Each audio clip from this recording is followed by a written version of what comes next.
Fala, meus amadinhos e minhas amadinhas, tudo bom com vocês? Saudades, sei que vocês também estão morrendo de saudades de mim. Alguns aí eu não, infelizmente, não tive muito contato nessa tempo de quarentena, outros eu converso aí de vez em quando, né? Bom, vamos ao que interessa. Ah, com a saída do Matheus da escola, quem vai pegar as aulinhas de física de vocês sou eu, então eu que vou estar levando aí agora essas aulinhas online durante a quarentena, né? E por consequência disso, eu pretendo continuar de onde ele parou, obviamente, né? Então, nessa semaninha que passou, que foi a semana que o Matheus saiu e que eu entrei, né, em teoria, ele passou umas aulinhas para vocês, né? E eu vou basicamente refazer essas aulas, tá? Eu sei que vocês devem ter assistido as videoaulas que ele passou sobre o conteúdo, que já é bom, mas eu vou fazer daí do meu jeito para a gente poder continuar do jeito que eu gosto de trabalhar e tal, seguindo aí, beleza? Então, pessoal, vamos começar aí, né, com o que a gente chama de campo elétrico, tá? Hoje a gente começa a nossa aulinha a respeito de campo elétrico, legal? Na maioria das aulas a gente vai fazer assim, pessoal, acho que não tem muito outro método, tá? Que vai ser utilizar a parte do PowerPoint para dar aula para vocês, tá? Então vamos começar com a seguinte ideia, que é a ideia de noções de campo. Eu preciso ter uma noção do que é campo antes de falar de campo elétrico, antes de falar de qualquer coisa. Porque se eu falo campo de alguma coisa, é óbvio que é um campo de alguma coisa. Mas o que é campo, né? A discussão fica em cima do que pode ser o campo de alguma coisa. Bom, como vocês podem ler aí na tela, em física, campo é uma grandeza que possui um valor associado em todos os pontos do espaço. Desgraça, eu não entendi nada. O que isso quer dizer? Vamos lá.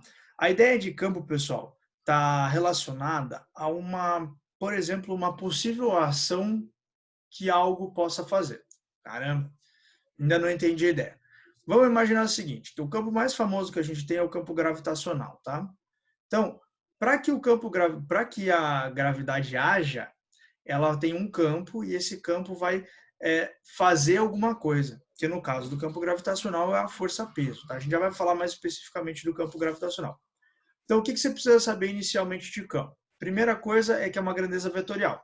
Então, se eu tenho um objeto e ele está gerando um campo, seja ele elétrico, seja ele gravitacional, seja ele magnético, são os três tipos ali que estão ali embaixo, tá? Esse campo que está em volta dele vai formar um vetor num determinado ponto do espaço. Então, se eu pegar e analisar aqui esse pontinho aqui, legal? A gente vai ter um vetor campo relacionado a isso. Legal? Então, ele é um vetor. Se ele é vetor, ele tem módulo, direção e sentido. Tá? Segunda coisa, pessoal, o campo é invisível. Você não enxerga o campo. A gente analisa as ações que ele toma, mas você não vai enxergar o campo, seja ele de qual natureza for, tá? A gente consegue ter indícios e ações dele, mas não vê-lo diretamente. O que o campo gera, pessoal? Todo tipo de campo vai gerar uma força, dependendo, obviamente, do tipo de campo que a gente está discutindo. Se eu tenho um campo gravitacional, eu vou ter uma força gravitacional. Se eu tenho um campo elétrico, eu vou ter uma força elétrica. Se eu tenho um campo magnético, eu vou ter uma força magnética, entendeu? Então, cada campo vai gerar seu determinado tipo de força aí, tá? Sempre prestando atenção. Então, o que é um campo? Ele vai ser uma grandeza que vai fazer uma ação, que vai estar ali, ele vai ser uma grandeza que vai estar no espaço, em volta de algo que esteja gerando esse campo, tá? Dependente da natureza dele, e ele vai gerar uma ação. Que ação é essa?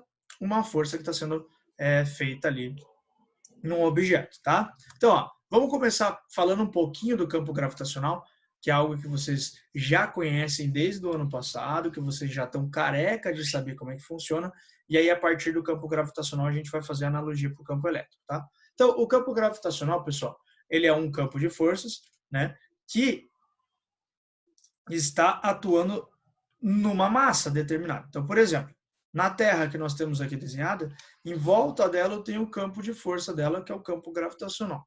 Se eu colocar uma massinha aqui, ó, por exemplo, um objeto aqui, ó, de massa Mzinha, perdão se vocês não entenderem uma letra aí, mas se pensa que no quadro já é feio, imagine usando o mouse para escrever, né? Péssimo.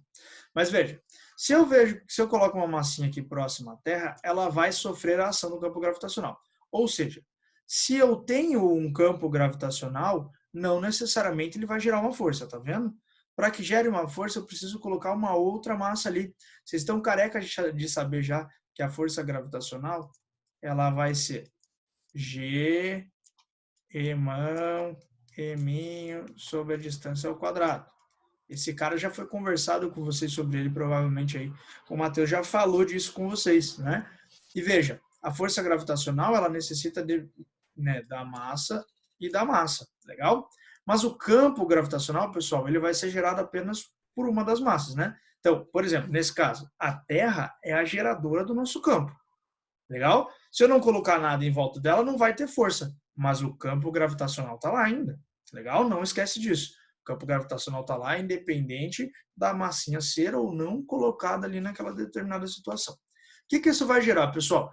Ao eu colocar essa massa, eu gero nela, certo? Uma força que vai na direção da Terra.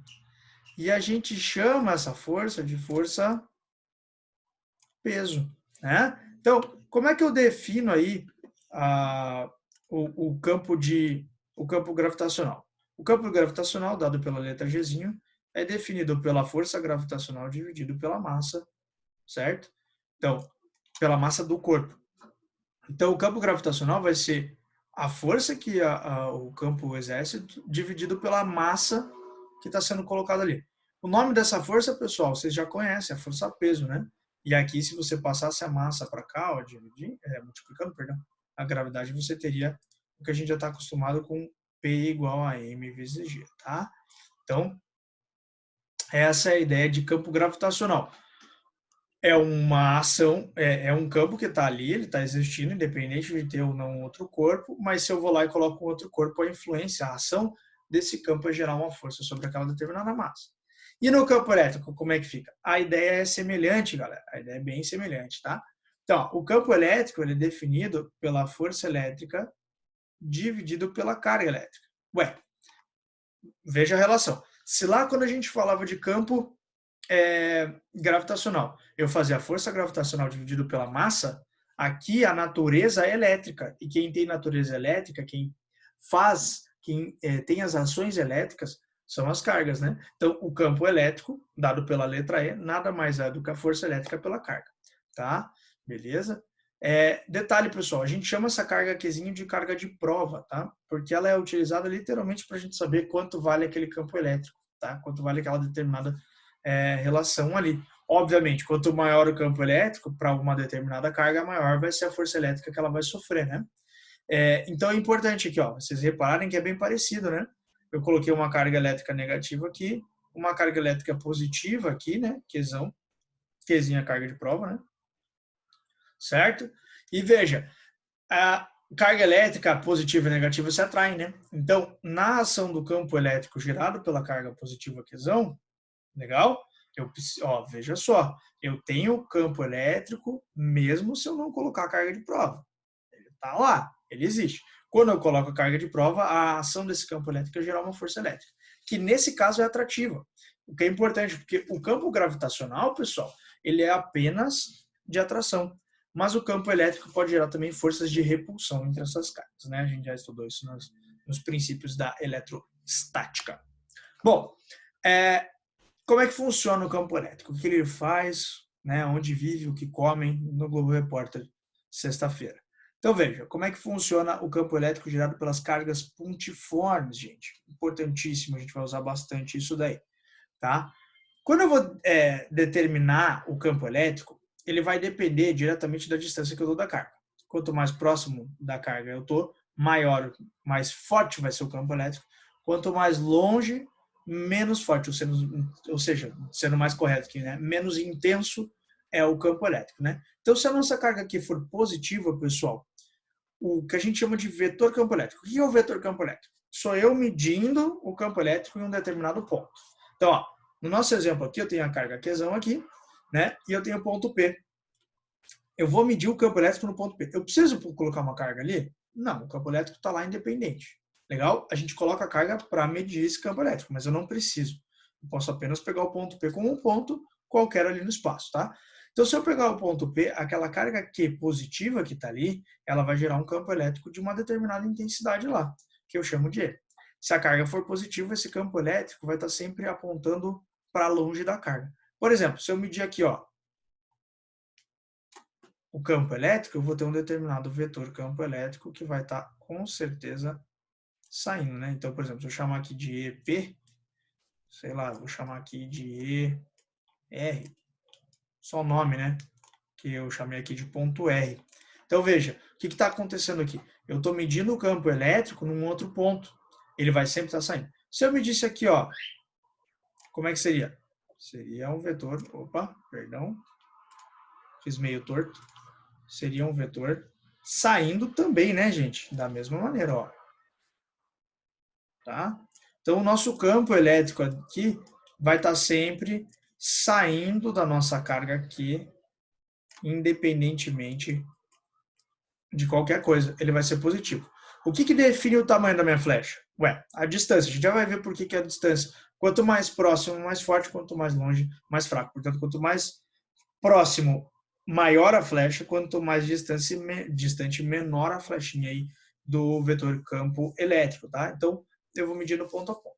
Se a carga for negativa, pessoal, o campo elétrico vai entrar. Então, se eu estivesse medindo aqui, ó, igual a gente fez lá, um outro ponto, ele vai estar entrando na carga, tá vendo?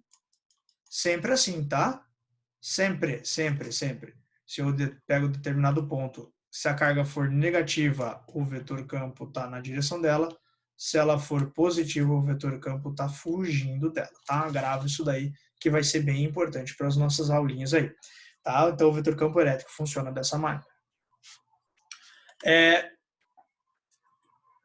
Isso é importante para a gente definir um negócio chamado linhas de campo. As linhas de campo, gente, elas são linhas que vão nos dar uma facilidade na hora de desenhar. Porque pensa eu, igual eu fiz aqui, ficar desenhando vetorzinho por vetorzinho, pá, ia ficar uma bagunça, ia ficar uma zona. Em cada ponto do espaço eu desenhar um vetor. Não faz sentido, tá vendo? Não tem motivo para você fazer isso. Aí a gente inventou o que a gente chama de linhas de campo, pessoal. As linhas de campo, elas são meras ilustrações para facilitar para a gente o funcionamento do campo elétrico de uma carga positiva ou de uma carga negativa, ou até de mais cargas no espaço, a gente já vai ver isso, mas eles contêm muitas informações, tá? A gente já vai ver que informações são essas. Mas perceba que nas cargas positivas as minhas linhas de campo saem, nas cargas negativas as minhas linhas de campo entram. Pode ser chamado de linha de força também, tá? Vai dar na mesma. Por exemplo, se eu tenho duas cargas no espaço, ficaria muito ruim eu pegar aqui, ó. Aqui eu tenho um vetor assim, saindo. Daí eu tenho para lá um vetor entrando. Eu ia ter que fazer a soma vetorial dos dois. Ia dar um vetor para cá. Daí tá, eu quero achar outro aqui. Vai dar um vetor resultante para cá. Eu vou ter que pegar a soma vetorial, porque lembre-se, o campo elétrico é vetorial. Eu vou ter que pegar a soma vetorial de cada ponto e ficar somando? Não. Eu faço as linhas de campo. Como é que eu faço as linhas de campo? Ué, traço, né? Saindo sempre do mais e indo para o menos, tá? Ó, então, por exemplo, aqui eu tenho uma carga positiva, aqui eu tenho uma carga negativa. Perceba que as minhas flechinhas estão saindo da positiva e entrando no negativo, tá? Isso aqui é o caso de duas cargas de mesmo sinal, né? As linhas de campo, elas acabam não se tocando, porque a gente sabe que existe uma repulsão entre essas duas cargas positivas, tá? Importantíssimo isso daí. Cadê? Aqui. Isso aqui é muito importante. Já volto no exercício que estava ali. Então, ó, as linhas de campo. O vetor campo elétrico é sempre tangente às linhas de campo. Volta lá. Ó, perceba. Se eu fosse desenhar um vetor campo elétrico aqui, ó, como eu desenhei, ele está vindo bem retinho aqui, ó. Então, ele é bem tangente. Perceba que a linha de campo ela é meio redondinha aqui, ó. Tipo a reta tangente lá da matemática, a mesma ideia, tá? Se eu fosse desenhar um vetor campo elétrico aqui, ele seria assim, ó. Tá vendo? Sempre tangente às linhas de campo. Legal? Ele passa rasando isso. Então, se a linha de campo está aqui, o vetor campo elétrico ele passa rasando essa linha de campo. Tá? A primeira informação importante. A segunda informação importante é que as linhas de campo elas não se cruzam. tá? Bate aqui. As linhas de campo não se cruzam. Pode reparar que em todos os meus desenhos de linhas de campo, elas não se cruzam, elas não fazem isso. Tá vendo? Elas podem se unir, se ajudar, mas elas não se cruzam. Legal? A última coisa que é muito importante, isso aqui define muito a questão, tá? Quanto maior a densidade das linhas, maior a intensidade do campo elétrico. Como assim, Doug? O que isso quer dizer, cara? Não entendi. Imagine aqui, ó, que eu vou analisar. Deixa eu pegar uma outra cor aqui, perdão. Eu vou analisar esse espaço aqui, ó. Legal? Quando eu analiso esse espaço, esse tamanho, eu vejo que eu tenho 1, 2, 3, 4 linhas de campo. Eu venho aqui e analiso o mesmo espaço e eu vejo que eu tenho apenas 2 linhas de campo. Isso quer dizer o quê? Isso quer dizer que onde eu tenho 4 linhas de campo, o meu campo elétrico é mais forte de onde eu tenho 2. Tá? Claro, a gente está comparando os mesmos tamanhos ali, né? Tentando mais ou menos o mesmo tamanho. Isso é densidade de linhas, pessoal. Quanto maior a densidade de linhas, mais intenso o nosso campo elétrico é. Então é importante você perceber aqui, no nosso entendimento sobre campo elétrico, que se eu tenho muita linha, eu tenho um campo elétrico forte. Se eu tenho pouca linha, eu tenho um campo elétrico mais fraco, tá? Então, vamos ver esse exercíciozinho aqui, que é um exercício daqui do Paraná, e ele fala sobre um aplicativo que eu já usei com vocês, tá? Que eu pretendo usar muito mais ainda esse ano, que é o PhET, tá? O PhET, ele é um site, né? Então, como diz ali, fundado em 2002 pelo prêmio Nobel Carl Willman, em inglês, English Polyglota. O projeto PhET Simulação Interativa da Universidade do Colorado Boulder cria simulações interativas gratuitas de matemática e ciências, tá? Então lá tem física, química, matemática e biologia. As simulações baseiam-se em uma extensa pesquisa em educação e envolvem alunos através de um ambiente intuitivo, estilo jogo, onde os alunos aprendem através de exploração e de descoberta. Então a intenção que eu coloco aqui no PhET para vocês vão lá, dê uma olhadinha, tem bastante aplicação interessante. Eu acho que, se eu não me engano, usei com vocês esse ano já esse aplicativo, e com certeza, se eu não usei esse ano e não usei ano passado, ainda vou usar ele com vocês, tá? Bom, a ideia da questão é a seguinte: a figura a seguir foi obtida pelo PhET, sendo que 2 partículas A e B eletricamente carregadas foram colocadas em uma determinada região do espaço. As setas indicam a direção e o sentido das linhas de força, ou linhas de campo, tá? Do vetor campo elétrico do sistema. Então, veja, se eu fizesse uma figura de pontinhos ali, unindo as minhas flechas, eu teria as linhas de campo, pessoal. A respeito da carga elétrica A e B, é correto afirmar que... Então, como é que está funcionando ali essas linhas de campo? Vamos ver se eu consigo pegar uma cor que entre em destaque aqui. Ó, ó a flechinha. Para onde aponta as flechinhas? Para cá, para cá, para cá. Pô, em todos os casos é assim? Pode reparar que em todos os casos é assim. Então, como que eu resolvo essa questão? Bem simples. Como que eu falei? Da carga positiva, as linhas de campo saem. Das cargas negativas, as linhas de campo entram. Então, com certeza, as linhas de campo estão saindo, é uma carga positiva.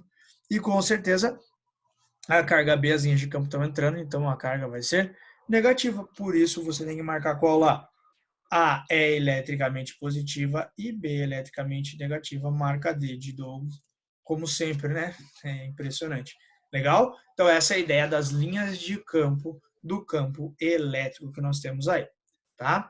Continuando aqui, rapidão. Para a gente calcular o campo elétrico, pessoal, eu ainda estou falando de campo elétrico por cargas pontiformes, tá? Por quê? Essa fórmula que a gente vai chegar no fim, ela é apenas para cargas pontiformes. Isso daqui, E igual a F sobre Q, é o campo elétrico de maneira geral. Isso aqui é a definição de campo elétrico. Então, isso aqui eu posso usar para qualquer situação. Tem muitos livros que até passam o Q multiplicando e usam F igual a E vezes Q. É o famoso FEC, tá? Mas, de qualquer forma, o fato é que o campo elétrico definido é E igual a F sobre Q. Ele vale para qualquer circunstância. O que eu vou fazer aqui é calcular o campo elétrico para cargas pontiformes. Então, eu vou usar a lei de Coulomb, F igual a K, Q1, Q2, sobre distância ao quadrado. e vou substituir aqui no lugar da força. Lembre-se, essa força elétrica que eu estou calculando aqui depende das duas cargas, certo? Eu preciso, para calcular a força, da carga 1 e da carga 2, senão eu não consigo calcular nenhuma força. Fica impossível, fica impossibilitado, tá? Então veja, substituindo essa força lá, ó, E igual a K, Q1, Q2 sobre D ao quadrado, dividido por Q. Quando eu corto o Qzinho aqui com o Qzinho aqui, certo? Me sobra KQ sobre D ao quadrado, que é a equação do campo elétrico para uma carga pontiforme, apenas para a carga pontiforme. Primeiro detalhe importante, reparem que não depende da segunda carga. A carga de prova que eu coloquei lá independe dela, o campo elétrico. O campo elétrico depende apenas da carga que o gera, da carga geradora. A gente dá o nome de carga geradora para esse Qzão, tá? Outro detalhe importante, a carga Qzão continua em módulo, pessoal. Isso é importante para a gente. Por que é importante para a gente o Qzão em módulo? Porque o campo elétrico ele é vetorial. E a gente viu lá na força elétrica que para onde ela aponta é importante para onde aponta. Então, direção e sentido são importantes, não é importante apenas o valor, tá? Mas a gente calcula o valor e depois analisa a direção dos vetores. Aqui no campo elétrico a gente vai continuar com essa mesma estratégia. Então, eu calculo, legal, independente da carga ser positiva ou negativa, e depois eu vou ver em que direção que ela está apontando. Como que eu vejo a direção? Se a carga positiva está saindo, se a carga é negativa, o campo elétrico naquele determinado ponto está entrando. Legal? Questãozinha aí para nós, para a gente dar uma treinadinha. Pessoal, uma carga elétrica pontiforme de 4 microcoulombs... Ah, uma coisa. Unidade do campo elétrico, Newton por Coulomb. Newton é da força e Coulomb da carga. E sobre Q, tá? Importante, a gente vai ver mais para frente uma outra unidade chamada volt por metro. Mas eu não quero entrar no mérito ainda, porque a gente ainda não conhece a unidade volt propriamente dita, então deixa para um pouco depois isso aí, legal? Então vamos lá. Uma carga elétrica pontiforme com 4 microcoulombs, que é colocada no ponto P do vácuo, fica sujeita a uma força de intensidade 1,2 newtons. O campo elétrico nesse ponto P tem intensidade D. Pessoal, usa a definição. E igual a F sobre Q. Então, ó, ele fala que uma carga elétrica de 4 microcoulombs é colocada em um ponto P. Então, ela é a carga de prova, pessoal. Ela é a carguinha que a gente colocou lá, ela é o Qzinho, certo? E sofre uma intensidade de força de 1,2. Então, ó, o campo elétrico é o que ele quer. Então, vamos lá. E igual. A força que ela sofre, 1,2 newtons. E a carga é 4. Micro é 10 elevado a menos 6. Lembra disso, hein? Importante lembrar do micro, nano e pico, né? Ou seja, pessoal, vamos organizar as coisas aqui, ó. Esse 10 a menos 6 eu vou passar para cima. 10 a mais 6. Então, eu vou ficar com 1,2 vezes 10 a sexta, dividido por 4. Aí, o que eu vou fazer? Eu vou pegar esse 6 aqui, ó. Vou jogar um zero daqui para lá. Então, E vai ficar 1,2 vezes 10. Vai ficar 12, né? Vezes 10 a quinta. Então, tirei um zero daqui. Legal? E coloquei para lá. Dividido por 4. Pessoal, 12 dividido por 4, todo mundo sabe que vale 3. Vezes 10 a quinta. Ah lá, Newton por Coulomb. Você pode marcar a letra A de Astorga. Tranquilão? A ideia do exercício? Tranquilo, né? Não é muito difícil, não. Para a gente fechar aqui a aulinha de hoje, eu vou segurar aqui a nossa aula, daí na semana que vem a gente continua, que a gente ainda tem alguma coisa para falar sobre o campo elétrico. Vamos falar a respeito do gráfico do campo elétrico, tá? Como é que funciona o gráfico do campo elétrico? Ele é parecido com o gráfico de força, tá, gente? Por quê? Porque o campo elétrico, se vocês se lembram lá, E igual a K, nosso famoso K, Q em módulo, sobre a distância ao quadrado. Ele também é inversamente proporcional à distância ao quadrado, gente. Então, essa distância aqui é que vai fazer, né? Se eu dobrei a distância, eu divido o campo por 4. Se eu tripliquei a distância, divido por 9, se eu quadrupliquei, divido por 16, tá? Então, é aquilo que eu estava falando para vocês. Lembra lá, antes, que eu comentei para vocês que mais próximo da carga era mais intenso? Porque a distância era menor, por isso ele fica mais intenso, tá? Então, isso aparece também no cálculo do nosso campo elétrico. Para fechar nossa aulinha, então, vamos fazer esse exercício aqui, que diz o seguinte: 3 cargas elétricas, Q1 menos 16 micro, Q2 mais 1 micro e Q3 menos 4 microcoulombs, são mantidas fixas no vácuo e alinhadas como mostra a figura. Então elas estão paradinhas ali, estão travadas por um alfinetinho. Dzinho é 1 centímetro, ele fala isso para nós. Calcule o módulo do campo elétrico produzido na posição da carga Q2. Pessoal, então, importante a respeito dessa questão. A primeira coisa é, Q2 vai gerar campo elétrico em Q2? Não, né, pessoal? Q2 está no lugar onde ela está e ela não vai gerar campo elétrico sobre esse mesmo ponto, tá? Já começa por aí. Legal? Então, o campo elétrico gerado por ela sobre ela mesma é 0. O que vai gerar campo? A carga Q1 e a carga Q3. Vamos lá. Q1, pessoal, o sinal dela é menos. Q3, o sinal dela é menos. Então, antes de mais nada, eu vou desenhar. Olha lá, como é que tem que ser o vetor campo elétrico?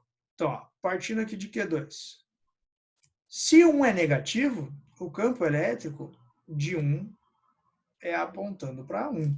Então, 1E, 1. Lembra? Campo elétrico gerado por uma partícula negativa é entrando na partícula. Então, apontando para 1. 3 também é negativo, pessoal. Portanto, o campo elétrico determinado por 3 também aponta para ela. E 3. Olha lá. Certo? Então, antes de mais nada, eu desenho os vetores. Isso aqui me mostra, pessoal, que com certeza o resultado dessa conta vai ser a subtração desses dois vetores, tá? Tem que ser a subtração deles? Sim, porque um aponta para um lado, outro aponta para o outro. É um cabo de guerra, gente. A gente já discutiu sobre isso em relação aos vetores. Para fechar, então, gente, aqui é a resolução da questão, né? Qualquer coisa, se você tiver dúvida, pausa o vídeo, olha, rever até entender. Então, ó, o campo elétrico produzido pela carga Q1, entrando lá, igual eu fiz no meu desenho, legal? E ele faz o quê? Usa a formulinha E igual a K Q em módulo sobre D ao quadrado. Vamos lá, vamos analisar aqui, ó. Então, K é K, não tem muito o que fazer. Q vai ser, obviamente, a carga Q1. E a distância entre ela e o ponto é 2D. Portanto, ele colocou lá 2D. Legal? Aí ele fez continha aqui rapidão. Então, K. Q1, pessoal, vale 16 micro. Tá aqui. E 2D ao quadrado vai ficar 4D ao quadrado.